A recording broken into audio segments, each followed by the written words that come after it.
gostaria de concluir essa missão que me propus, compartilhar com vocês ao longo dos domingos. Esse é o 4º domingo que eu falo, ou 5º talvez, da carta de Paulo aos Colossenses. Hoje a leitura no capítulo 4, a partir do verso 2. E eu gostaria de observar com vocês um grande desafio que nós temos hoje em dia: evangelizar. Evangelizar tornou-se algo um pouco complicado no momento que nós vivemos na sociedade moderna ou pós-moderna, nessa sociedade pós-cristã, um período que a gente começa a viver também no Brasil, já experimentado há mais tempo na América do Norte, na Europa. A questão de evangelizar se tornou complicada, porque a necessidade de respeitar a privacidade do indivíduo se sobrepôs ao mandamento de pregarmos o Evangelho. Antigamente nós evangelizávamos com bastante intrepidez, ousadia e uma certa dose de inconveniência. Nós pegávamos as caixas de som, íamos para a praça e fazíamos os cultos com volume alto. E esta igreja, inclusive, foi da época do megafone, que chamava, o cornetão, né? Dizem que o irmão Bittencourt segurava aquele cone, né, aqui no ombro, e o pastor Elias pregava, e eles iam em diferentes pontos e faziam isso, e o tempo todo era gente fazendo assim. E no alto da igreja também tinha um que projetava o som para fora, ou seja, se o vizinho não vinha na igreja, não tem problema, a gente invadia a casa do vizinho, né? Então era politicamente aceitável que a gente tivesse essa atitude, porque nosso mandamento é: ide e façam discípulos. Pregue o Evangelho a toda criatura. Então é assim que nós temos ainda hoje alguns que se levantam no ônibus e ficam pregando. Ou que no metrô fazem isso, mas se o segurança do metrô perceber, ele vai lá e tira essa pessoa, porque ele estaria incomodando os outros passageiros, que não são obrigados a ouvir uma pregação num lugar público, uma vez que ali não é um templo. Então nós estamos vivendo uma época em que, e não é uma coisa tão nova, há 15 ou 20 anos atrás, nós fomos a São Paulo, com os adolescentes aqui da igreja, e a nossa intenção era circularmos onde no passado foi o presídio do Carandiru, foi transformando num parque, numa área urbanizada, muito bonita, e a nossa intenção era ir com as crianças e adolescentes, e lá eles iam evangelizar. Mas rapidamente os funcionários do parque já nos identificaram e falaram: olha, aqui dentro vocês não podem abordar as pessoas para entregar folhetos, nem para falar de religião. Isso há muitos anos atrás. Por quê? Porque as pessoas não vieram para uma igreja. As pessoas têm direito à sua liberdade, à sua privacidade, você não pode incomodá-las. Então, hoje nós estamos numa época estranha, que o mandamento de evangelizar está suspenso, a menos que a pessoa nos dê autorização para isso. Não é verdade? Não é assim que você se sente? Você não tem a impressão que está invadindo a privacidade de alguém? É por isso que eu, por exemplo, aceitei usar as redes sociais. E as redes sociais me permitem hoje, de alguma forma, alcançar pessoas que não me conhecem, mas eventualmente elas clicam lá e acabam me conhecendo, e se quiser continuam ouvindo, se não quiserem também bloqueiam. Enfim, é um espaço público e ao mesmo tempo é um espaço livre de comunicação. Então nós usamos as redes sociais, nós usamos o marketing do templo, né? Temos o templo aberto, temos a nossa casa acolhedora, mas não nos sentimos com a mesma liberdade hoje de fazer o que fazíamos no passado. Mas o mandamento continua para nós. Nós temos que evangelizar e temos que fazer discípulos. E eu quero ler esse texto para observar como nós podemos hoje, nesse ambiente diferente do século XXI, respeitando adequadamente o meio que nós vivemos, não só as leis, mas o tecido social. Não é uma questão legal, é uma questão de sociedade. O projeto de sociedade que nós estamos ajudando a desenvolver é um projeto de sociedade que respeita as liberdades individuais. E assim como nós queremos que a nossa liberdade seja respeitada, a gente também tem que aprender a respeitar a liberdade do outro. Assim como nós gostamos que o nosso espaço litúrgico aqui seja respeitado, nós respeitamos o espaço do outro. Assim como nós não gostamos que falem mal da nossa fé, nós também não falamos mal da fé alheia. É uma nova época. Hoje pela manhã na classe de EBD, depois da classe, eu e Viviane e Robson estávamos conversando sobre isso. Como conversar com pessoas que são do candomblé, sem ofendê-las. No passado a gente dizia, o problema é que tudo é gravado, né? Não posso falar. Então vamos lá. Então no passado como é que dizia? Sai demônio. Não, hoje você não pode falar uma coisa dessa. Você tem que respeitar a crença da outra pessoa. Vocês estão entendendo? É o mundo que a gente vive hoje. Paulo nos dá umas dicas aqui. Então é com esse espírito que eu queria que você me ouvisse hoje, tá bom? Capítulo 4 da carta aos Colossenses, no capítulo 4, verso 2, a Joyce vai projetar, fica fácil para todos acompanharem. Vamos lá? Continuem a orar. É o apóstolo Paulo pedindo aos irmãos. Continuem a orar, vigiando em oração com ação de graças. Ao mesmo tempo, orem também por nós, para que Deus nos abra uma porta à palavra. Nos abra uma porta à palavra. Não é uma porta para Ele passar. É uma porta para que a palavra passe. Vocês sabem que no Japão eles inventaram um negócio interessante, né? Que você está num quarto totalmente fechado. Imagina um ambiente com 4 paredes fechadas. E eles inventaram um negócio que você passa de um lado para o outro. Você sai daquele ambiente, se chama porta. Chama porta. Aí quando você abre a porta, você sai daquele ambiente fechado. Porta. Então, porta é isso. Você está num ambiente fechado, mas se abre uma porta para você sair. Ou há um ambiente fechado e se abre uma porta para você entrar. É disso que Paulo está falando. Um meio de chegar a um lugar fechado. Ele quer uma porta para a palavra, para que a palavra entre. Mas olha interessante. Ao mesmo tempo, orem também por nós, para que Deus nos abra uma porta à palavra, a fim de falarmos do mistério de Cristo, pelo qual também estou algemado. Ele está preso. Essa é uma das cartas da prisão. Paulo está preso. Orem para que eu torne esse mistério conhecido, como me cumpre fazer. Sejam sábios no modo de agir com os que são de fora e aproveitem bem o tempo. Que a palavra dita por vocês seja sempre agradável, temperada com sal, para que saibam como devem responder a cada um. Vamos parar por aqui um pouquinho? Obrigado, Joyce.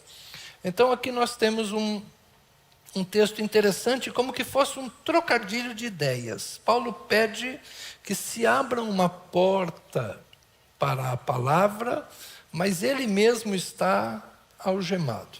Provavelmente aqui Paulo está na sua prisão em Roma, aquilo descrito no final do livro de Atos dos Apóstolos, capítulo 28, uma prisão domiciliar em Roma, em que Paulo paga o seu aluguel e há um soldado o tempo todo com ele. Ele está algemado a um soldado romano. Ele não tem liberdade de ir e vir. Mas ele ora para que haja uma oportunidade para que a palavra vá. Daqui a pouco eu vou falar mais sobre isso, o que é a palavra.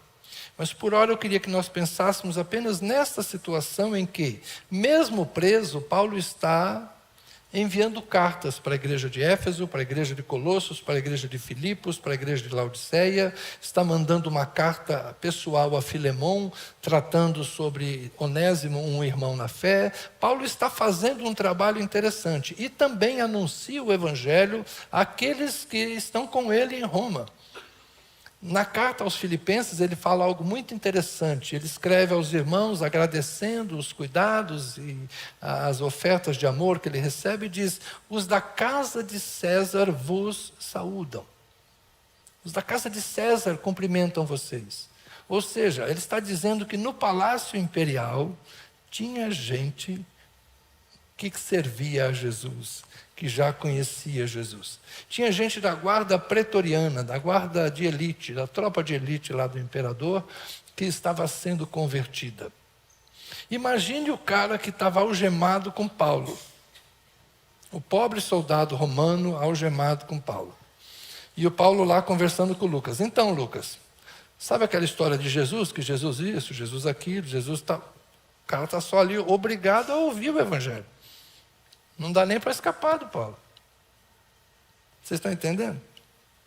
Cada soldado que fazia um turno algemado com Paulo, tadinho dele.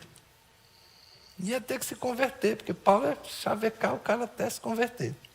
Quando Paulo fala de oportunidade, mas também ele fala de palavra agradável, sábia, temperada com sal. É o jeito de fazer. Então, a prisão de Paulo não o impediu de pregar o evangelho. A prisão de Paulo não o impediu de escrever cartas às igrejas. A prisão de Paulo não o impediu de orar, de falar com Deus.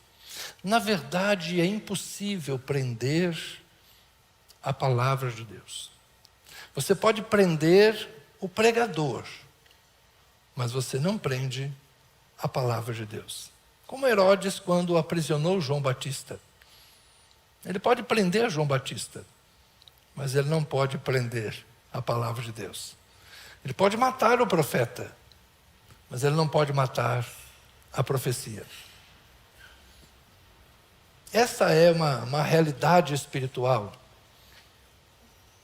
que os séculos demonstram ser impossível de refutar. A igreja foi perseguida. Os profetas foram mortos, os apóstolos foram mortos. As testemunhas vivas que andaram com Jesus, testemunhas que eu quero dizer oculares e auriculares, aqueles que andaram com Jesus, aqueles que ouviram e viram Ele fazer os milagres, aqueles que desfrutaram da intimidade com Jesus. Tem aquelas conversas do Evangelho que estão registradas que a gente sabe que só quem estava lá podia dizer, como hoje pela manhã nós ouvimos o Lucas falar de João capítulo 20 e 21, o diálogo de Jesus com Pedro e Jesus, Pedro e Jesus, e o João ali de testemunha. Lá adiante João escreve o Evangelho. Pedro foi morto, Jesus foi para o céu, João foi preso em Pátimos, foi exilado, depois foi solto, morreu idoso. Mas o que eles viram, o que eles ouviram, permaneceu, está vivo. Por quê? Porque foi registrado. Então, matar os apóstolos não extinguiu o testemunho de Jesus Cristo. Matar as testemunhas da ressurreição não impediu que a ressurreição continuasse a ser proclamada. Você não pode aprisionar a palavra de Deus. Por isso que Paulo está dizendo, pregue a palavra. Os nossos tempos são difíceis. Eu acho hoje mais fácil. Eu acho que já foi mais difícil pregar o Evangelho. Está até chique ser crente hoje em dia. Eu não acho difícil pregar o Evangelho hoje. É difícil pregar o Evangelho com sabedoria. A nossa mensagem não é mais nova, ela já é conhecida. As pessoas não querem tanto ver o que nós falamos, ouvir o que nós falamos. Elas estão observando como nós vivemos. Aquilo que falamos hoje já é sabido por muita gente no nosso contexto, no Brasil. Mas o que as pessoas querem ver se nós vivemos de fato a mensagem que nós anunciamos. É claro que em boa parte do mundo o Evangelho ainda é desconhecido. Não pense que todo mundo conhece a história de Jesus. Saiba que 1/3 do mundo tem acesso fácil ao Evangelho, mas 2/3 ainda não. Eu não estou dizendo de Bíblia, estou dizendo de evangelização.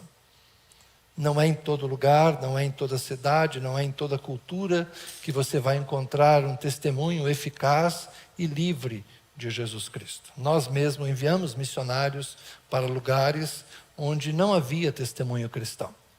Nós já tivemos irmãs nossas que serviram a Deus em outras culturas, em outros países. O Guerreiro está hoje lá no Timor-Leste, e a região interiorana do Timor-Leste, o lugar onde ele estava, não havia um cristão sequer na aldeia. E ainda é com muita dificuldade que ele está fazendo um trabalho social, de educação, desenvolvimento de renda, melhora de alimentação, ensinando o povo a plantar, ensinando o povo a negociar e ao mesmo tempo dando testemunho de Jesus. Muitas pessoas atendidas com o serviço, o amor, o cuidado, mas poucas pessoas ainda batizadas. É a realidade do nosso irmão, da sua família, lá no Timor-Leste. Então nós sabemos que somos privilegiados por viver num país cristão. Mas temos que desenvolver também estratégias de evangelização eficientes. Uma palavra agradável, temperada com sal. Ou seja, algo que seja palatável, algo que seja prazeroso. Evangelize. Mas evangelize com sabedoria. Evangelize sem fanatismo. Evangelize sem grosseria. Evangelize com inteligência. Ore mais. Ore muito por aquela pessoa a quem você deseja evangelizar. Antes de você ir com as suas ideias, peça a Deus que te ilumine, que te abençoe. Olha o conselho de Paulo: orem por mim. Um homem altamente preparado, intelectualmente, espiritualmente, com experiências profundas com Jesus, mas ele ainda pedia à igreja: orem por mim para que uma porta se abra para a palavra. Se Paulo pedia oração para que evangelizasse com eficiência, você acha que eu ou você podemos abrir mão da oração no trabalho de evangelização? Então, em vez de você falar muito com alguma pessoa sobre Deus, fale muito com Deus sobre essa pessoa. Entendeu? Em vez de você ficar tentando enfiar a sua fé goela abaixo ou encucar na cabeça, insista com Deus. Deus, me dá a oportunidade. Deus, me abre a porta. Deus, me dá a estratégia. Deus, me dá a sabedoria. E Deus vai propiciar a você a oportunidade de fazer a evangelização que tanto deseja, mas fazer com bom resultado, porque Deus coopera com aqueles que buscam a sua ajuda. Amém? Então vamos ser uma igreja que ora muito pelas pessoas que queremos evangelizar. E com sabedoria Deus irá acrescentar aqueles que Ele quer salvar. Amém?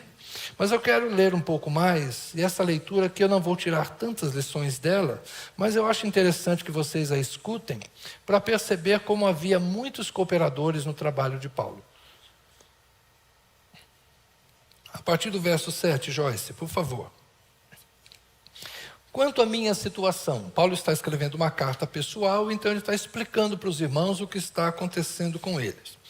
Quanto à minha situação, Tíquico, irmão amado, fiel ministro e conservo no Senhor, lhes dará todas as informações. Olha aí a rede social como funcionava naquela época. Tíquico, que é um fiel ministro, servo, um companheiro de luta, ele vai aí e vai falar para vocês o que está acontecendo. Eu o estou enviando com o expresso propósito de lhes dar conhecimento da nossa situação e de alentar o coração de vocês. Que coisa linda, não é? Ele está indo aí para isso, para alentar, para fortalecer, para encorajar vocês. Por quê? Porque o apóstolo está preso.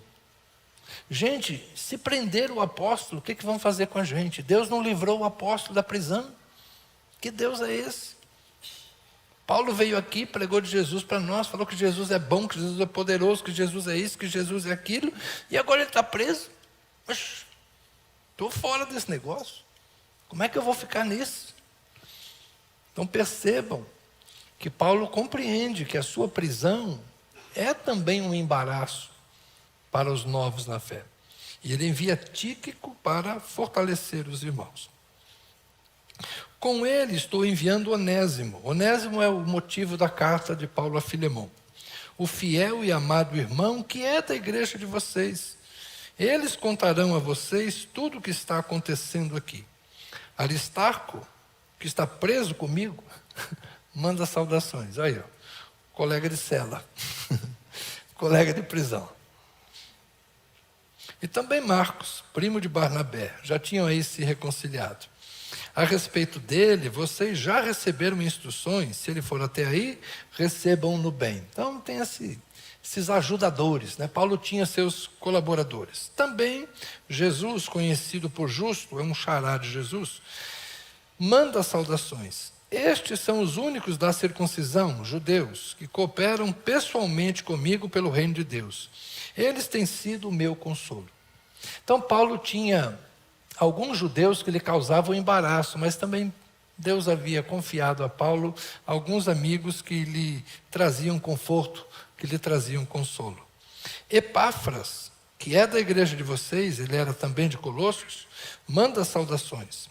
Ele é um servo de Cristo Jesus que está sempre lutando por vocês em oração, para que vocês se conservem maduros e plenamente convictos em toda a vontade de Deus. Olha pelo que as pessoas se esforçavam.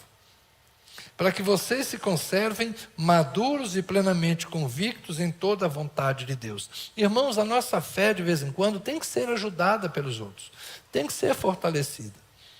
Tem muita gente dizendo hoje em dia por aí, para que não precisa de pastor? Ah, não precisa de pastor, não precisa de pastor. Não é bem assim, irmãos. Não é tão simples assim. Tem dia que a coisa fica difícil. Tem dia que a situação é complexa.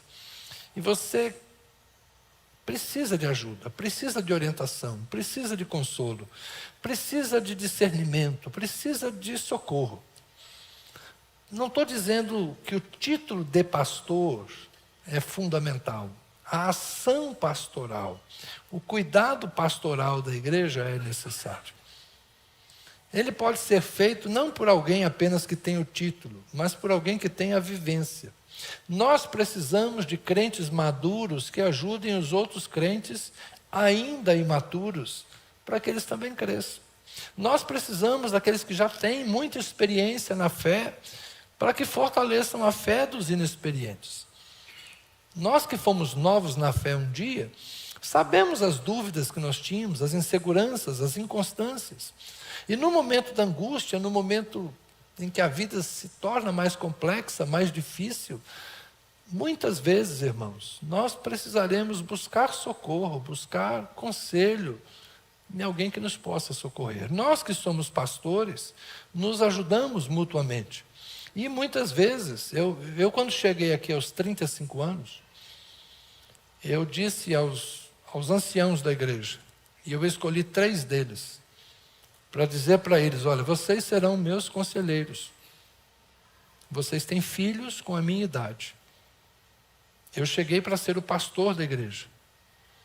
Mas eu sou jovem, eu tenho 35 anos. E vocês são crentes maduros, que têm filhos com a minha idade, conhecem a igreja, e eu estou dizendo a vocês que se eu, por algum motivo, precisar de conselho, é a vocês que eu vou pedir. Mas estou dizendo também outra coisa. Se eu estiver errando, de alguma forma, eu estou pedindo a vocês que venham me advertir e que me corrijam. Hoje eu estou velho. Hoje eu já estou mais velho, né? Mas nós precisamos de cuidado. E eu sempre disse aos meus amigos pastores, né? Eu cuido da igreja, mas é a igreja também que cuida de mim. É uma relação mútua de pastoreio. Eu sou pastoreado por vocês. Quem vocês acham que me pastoreia?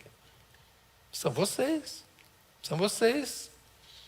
Quando a minha vida teve seus reveses, vocês cuidaram de mim. sobre essa questão de evangelizar, né? Lembrei, estava falando com Tânia esses dias, a gente estava conversando, e ela me fez lembrar como no hospital, quando eu fiquei 32 dias hospitalizado, em 2013, eu preguei para tanta gente, eu dei tanto conselho. Às vezes a médica chegava, seu José, vão dormir, seu Zé. E eu conversando com os enfermeiros. Eu era o único lúcido na UTI. Os outros estavam apagados, né? E eles vinham conversar comigo, era uma, era outra, tal. E toda noite, todo dia, era uma oportunidade de falar com as pessoas, né? Então Deus me deu um tempo assim de qualidade, né? Eu trabalhei muito bem, mas ao mesmo tempo eu fui cuidado por vocês. Vocês oravam por mim. Poucos puderam entrar para me visitar naquele período, mas eu sabia que vocês estavam cuidando da minha família, cuidando da minha casa, e Deus cuidando de mim por meio de vocês. Então, essa é uma relação que nós devemos ter. Paulo tinha seus companheiros, e Paulo sabia da importância de que a igreja de Colossos fosse assistida por gente que amava essa igreja. Olha o verso 13. Posso testemunhar a respeito de Epáfras, de que muito se empenha por vocês, pelos de Laodiceia e pelos de Hierápolis. Eram 3 cidades próximas. Lucas, o médico amado, e também Demas, mandam saudações. Saúdem os irmãos de Laodiceia, bem como a ninfa e a igreja que se reúne na casa dela, e depois que esta carta tiver sido lida entre vocês, façam que ela seja lida também na igreja dos laodicenses, e vocês leiam também a carta que vier de Laodiceia, e digam a Arquipo: atente para o ministério que você recebeu no Senhor, cumprindo bem a sua tarefa. Arquipo deveria ser o líder da igreja de Colossos. E Paulo então diz para os irmãos: olha, falem aí para o Arquipo, atente para o trabalho, para o ministério que você recebeu no Senhor, cumprindo bem a sua tarefa. Por fim, Paulo, que não enxergava bem, escreve: a saudação é de próprio punho. Paulo. E por fim, lembrem-se das minhas algemas. Pouco antes ele disse estar algemado. Falarmos do mistério de Cristo pelo qual estou algemado. Lembrem-se das minhas algemas. Eu quero agora desenvolver uma outra ideia. Como eu disse a vocês, nós podemos algemar o apóstolo, mas não podemos algemar a palavra. Nós podemos algemar o pregador, mas não podemos impedir que a palavra se espalhe, se propague, se difunda. Isso está provado pelos resultados. Na carta de Paulo aos Efésios, capítulo 1, verso 13, Joyce, agora você vai ter que me acompanhar, por favor. Efésios 1, 13, Paulo fala algo interessante. Nele também vocês, depois que ouviram a palavra da verdade, o evangelho da salvação, tendo nele também crido, receberam o selo do Espírito Santo da promessa. O evangelho da salvação é a palavra da verdade. Eu queria desenvolver com vocês rapidamente uma ideia aqui. Nós normalmente pensamos que a palavra é isso aqui. Se eu dissesse para vocês o que é a palavra de Deus, o que você diria? A Bíblia. Mas na própria Bíblia, e nós vamos ler uma série de textos aqui agora, a palavra não é um texto. A palavra é o testemunho. A Bíblia só vai se tornar um texto do jeito como nós o conhecemos. Vamos falar do Novo Testamento especificamente. O Novo Testamento só vai se tornar um texto depois entre o ano 300 e o ano 400. Pouca gente sabia ler. A Bíblia estava escrita, as cartas, os evangelhos, estavam escritos em grego. Pouca gente tinha acesso aos textos. Eles eram escritos em pergaminhos. Isso era caro, isso era raro. Não era fácil para Paulo enviar uma carta. Isso despendia muito dinheiro.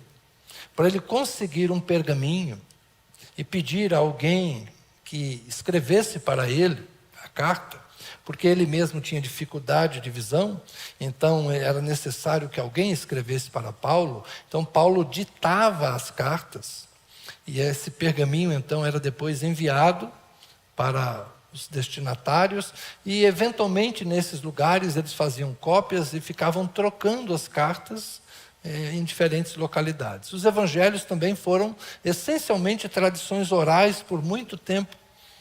O evangelho, do jeito que nós o recebemos como texto, primeiro foi tradição oral. Os discípulos de Jesus não falavam grego com fluência. Eles deviam conhecer alguma coisa do grego. Era uma língua comercial daqueles dias. Mas é igual o meu inglês e o seu inglês. Né? The book is on the table e está tudo bem. Certo? Nós que somos mais modernos dizemos the notebook is on the table. Mas é a mesma coisa. Então, você arranha um pouquinho de inglês, você entende um pouquinho de inglês? Entende, mas Deus me livre, né? Não bota você para conversar com alguém que você fica apavorado. Então, os discípulos de Jesus talvez tivessem alguma familiaridade com a língua grega, porque ela era falada em muitos lugares, o grego koiné. Mas não era a língua natural deles. Eles contavam a história de Jesus em aramaico, que era a língua fluente deles.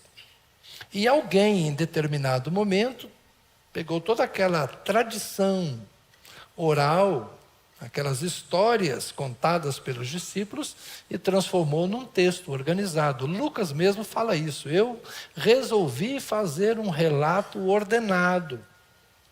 Então, os evangelhos é uma tradução das tradições orais para um texto grego.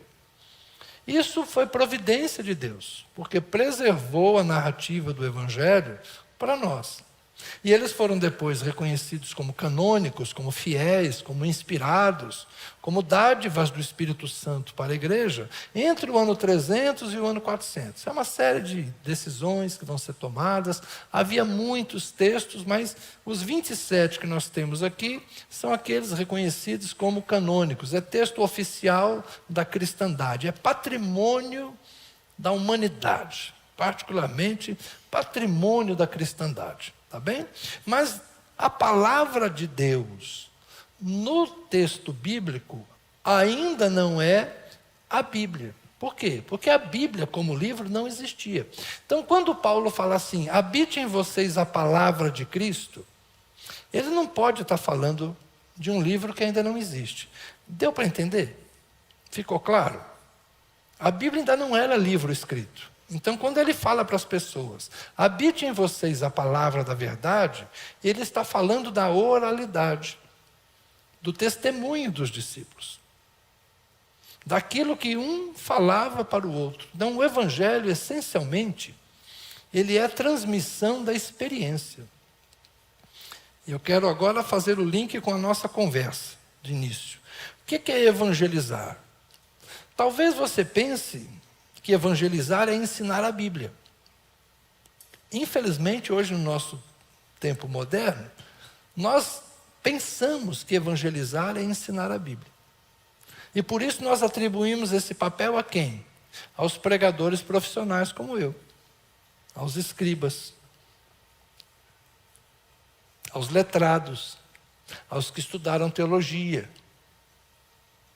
Mas não foi assim que a igreja propagou o evangelho.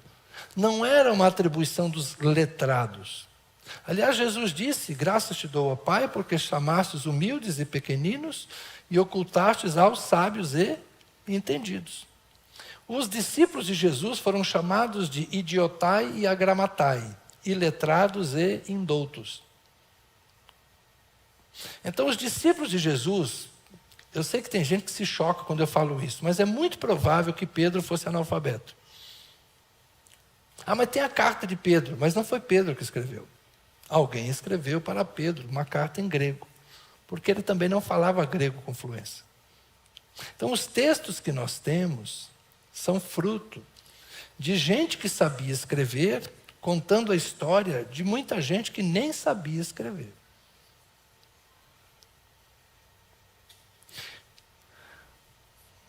Por que eu estou tentando dizer isso para vocês hoje? Para desmerecer o texto bíblico? Não, ao contrário, para dizer como o Espírito Santo trabalhou por meio de tanta gente.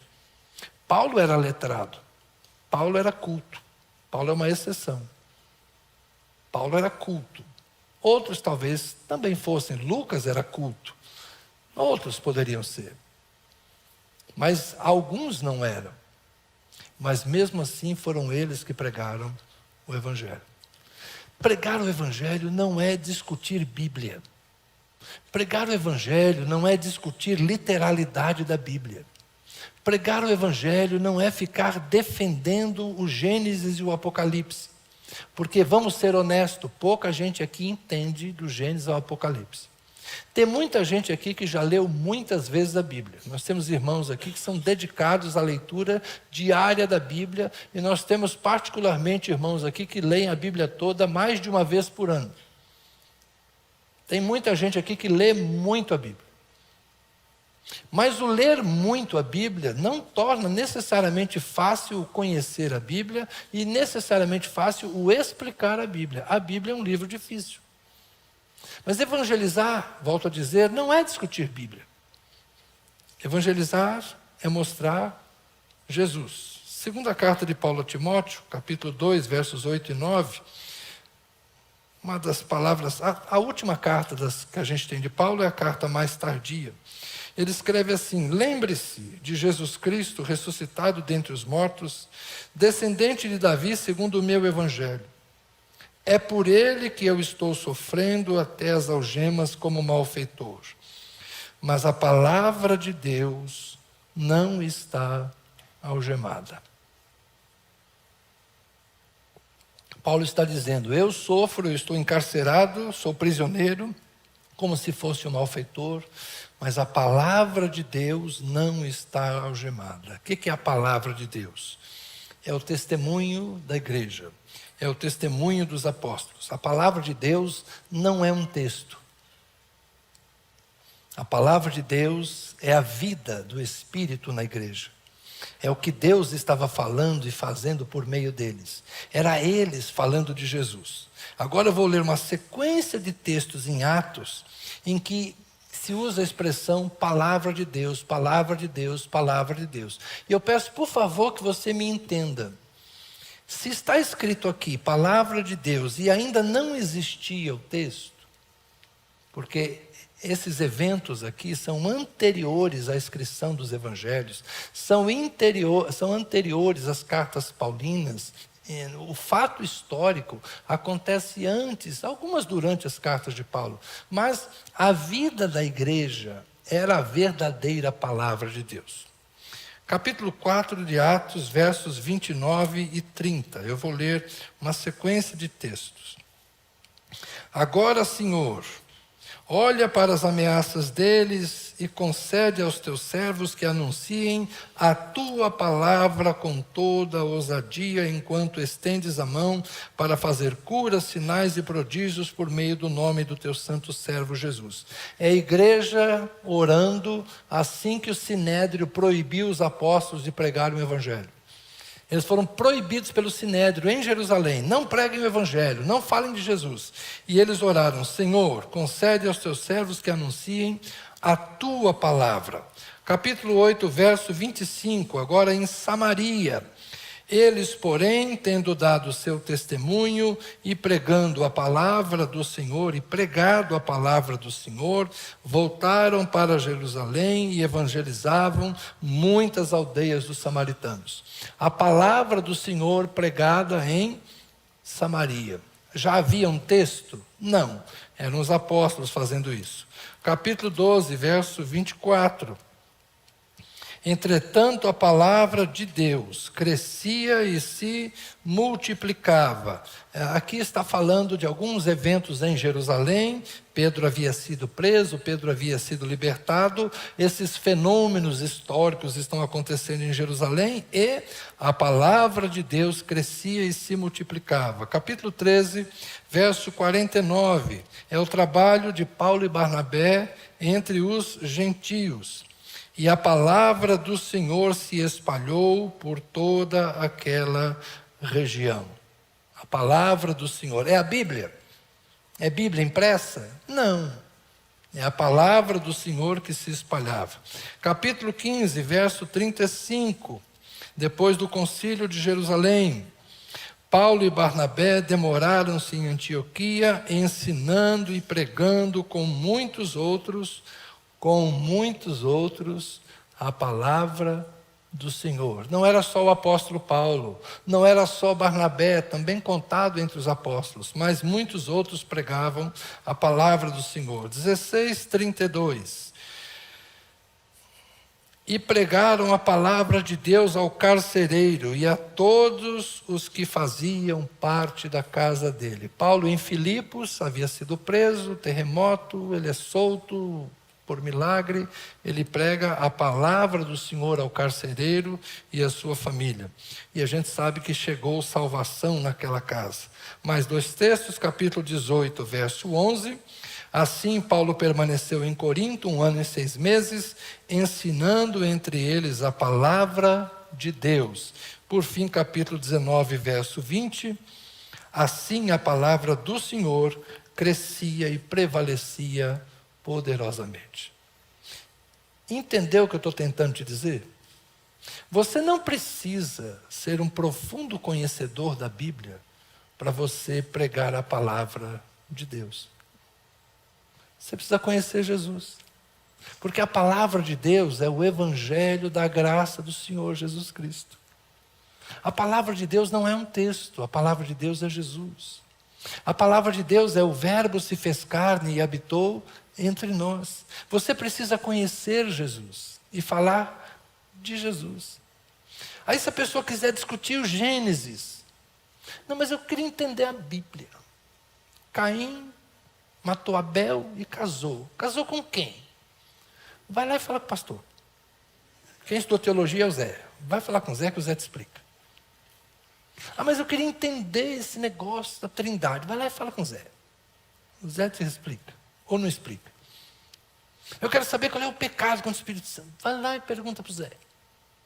Tem um monte de gente que estuda teologia. Aqui tem uma meia dúzia de 3 ou 4 que deve dar uns 10. Tem muita gente aqui que estudou teologia.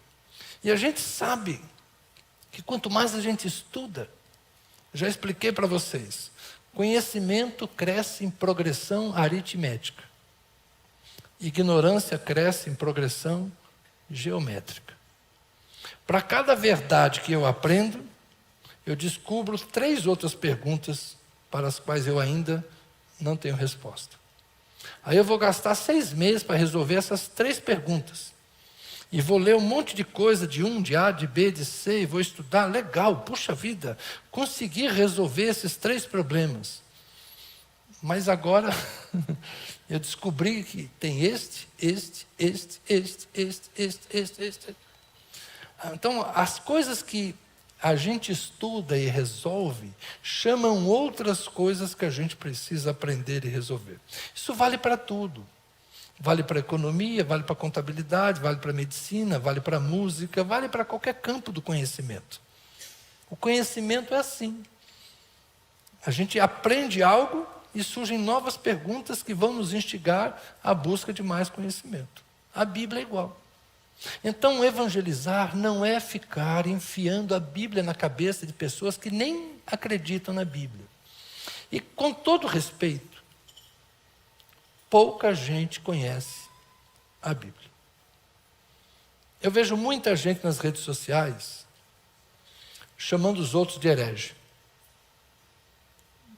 mas nem sabe o que significa heresia.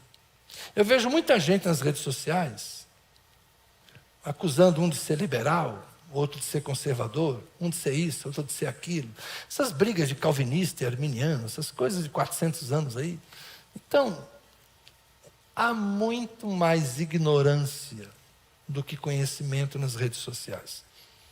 Se você quer estudar a Bíblia, por favor, não me faça perguntas no Instagram, onde eu só posso responder em 5 linhas. A coisa que eu acho mais interessante é o pessoal tentando ensinar no Instagram. É de uma pobreza. Isso não é ferramenta de conhecimento. É no máximo para você dizer, olha, tem isso aqui, pensa. Eu uso o Instagram. Mas eu não tenho a pretensão de ensinar pelo Instagram. Não. Se vocês quiserem estudar, a gente tem tempo para estudar. Mas isso demanda diálogo. E não é a troca de ofensas em redes sociais ou de rótulos que vai trazer algum tipo de desenvolvimento intelectual e espiritual. Então, essas pílulas que as pessoas tomam em devocionais de 3 minutos, essa é pílula. É igual vitamina D que você toma em cápsula e não toma sol. É melhor tomar sol. É natural. Então, se você quer de fato aprender a Bíblia, tem que sentar com quem estuda a Bíblia. É o único jeito de aprender. É ler. Ler muito. E não é só ler a Bíblia. Tem que ler a Bíblia com as ferramentas que nos permitem entender a Bíblia. Hoje nós vivemos numa sociedade, irmãos, do conhecimento. Nós temos que ler a Bíblia usando a história, usando filosofia, usando sociologia. Temos que ter as ferramentas do conhecimento juntamente com a teologia. A teologia no passado a filosofia era a mãe de todas as ciências, né? Mas o pessoal da teologia, por falar de Deus, então a teologia era a rainha das ciências. Ninguém podia questionar um teólogo. Mas hoje nós estamos nivelados no conhecimento. Então nós precisamos avançar. Então pregue o Evangelho. Não defenda a Bíblia para quem não crê na Bíblia, mas fale de Jesus, porque ele precisa de Jesus. Quem salva é Jesus. O Evangelho é graça de Deus, o Evangelho é perdão, o Evangelho é reconciliação. A pessoa tem que crer que Jesus Cristo morreu e ressuscitou. Isso é essencial. Agora o Gênesis, o Êxodo, o Levítico, Deuteronômio, Jericó, Josué, essas coisas todas, como é que eu explico? Gente, essas coisas não são as mais importantes. Vamos falar de Jesus, principalmente com a nossa vida.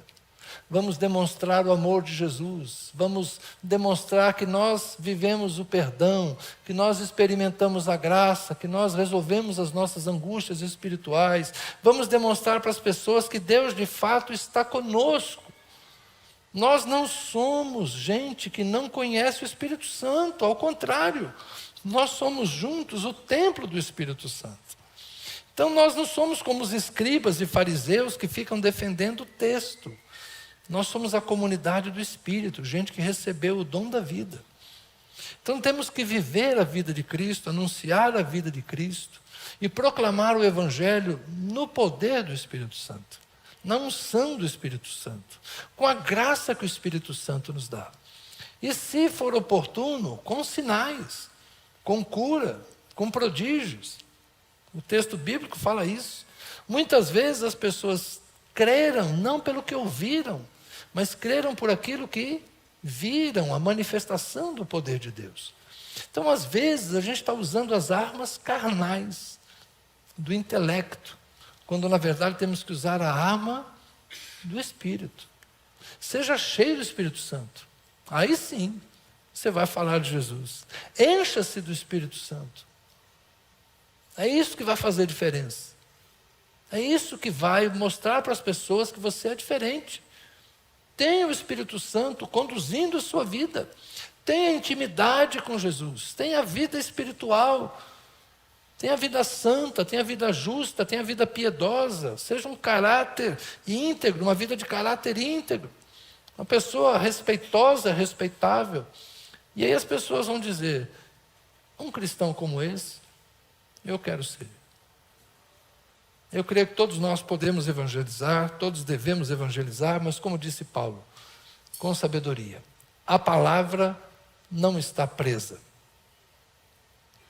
E ela não está presa aqui. O Espírito flui por meio de mim, por meio de você. Pregue a todo tempo, de forma agradável, porque as pessoas precisam conhecer o Jesus. Amém? Eu sei que o que eu falei hoje preocupa os fundamentalistas, né? É normal isso. Eu amo a Bíblia. E é muito provável que eu já tenha estudado a Bíblia com mais profundidade que a maioria de vocês. Talvez todos. Não subestime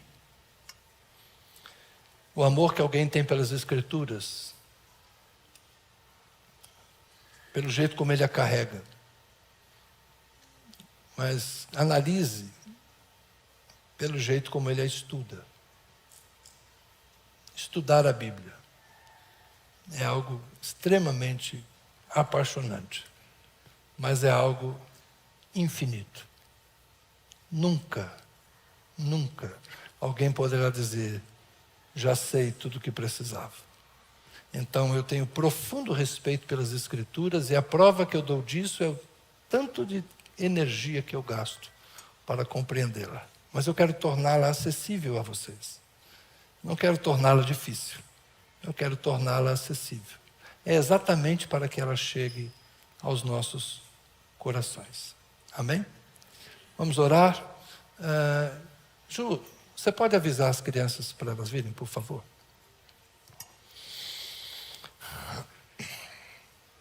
Senhor, estamos diante de um mundo que conhece os evangélicos, mas não tem conhecido o Evangelho. Porque estamos diante de práticas evangélicas que nem sempre refletem o Evangelho. Vivemos uma época de descrédito, Senhor.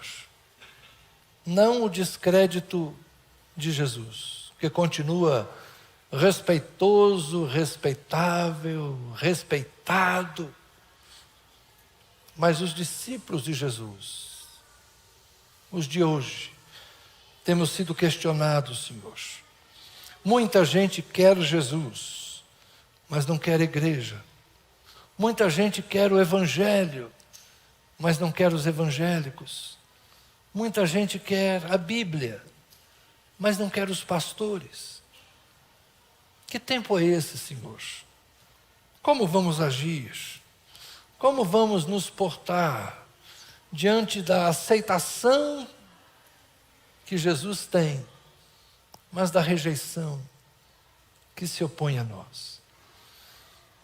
Que o Senhor nos dê graça para que tenhamos mais sabedoria, mais entendimento, e saibamos nos comportar nesse tempo que se chama hoje, de forma a darmos um melhor testemunho de Cristo, e de agirmos com mais sabedoria e discernimento, Senhor, com mais amor, com mais misericórdia, com mais compaixão, com menos arrogância, prepotência, ostentação. Que a Tua igreja retorne ao caminho da humildade e do serviço, Senhor. Que nós voltemos a ser como aqueles pescadores, gente humilde do povo, que vivia no meio do povo, falando a vida, a experiência que tinham com Jesus. Que nós não fiquemos, Senhor, envaidecidos por aquilo que sabemos e temos, mas que nos humilhemos diante da poderosa mão de Deus, para que possamos dar testemunho de Cristo. Cura, Senhor, a Tua igreja das suas mazelas. Cura a Tua igreja da arrogância. Cura a Tua igreja, Senhor, da ganância. Limpa os nossos olhos e o nosso coração, para que possamos ser melhores testemunhas neste mundo, Senhor, que é tão carente, que é tão faminto. As pessoas ainda têm fome de Jesus. As pessoas ainda têm medo da morte. Elas ainda se sentem inseguras. Elas ainda carregam culpa, Senhor. As pessoas ainda sofrem as mesmas angústias do passado. Os pecados que nos afligem, Senhor, ainda são os mesmos da antiguidade. E a resposta continua sendo a mesma, a graça de Deus em Jesus Cristo. mas que nós sejamos uma igreja que oferece isso, o Cristo cheio de graça, a graça cheia de Cristo. Concede-nos isso, Pai. Em nome de Teu Filho oramos. Amém.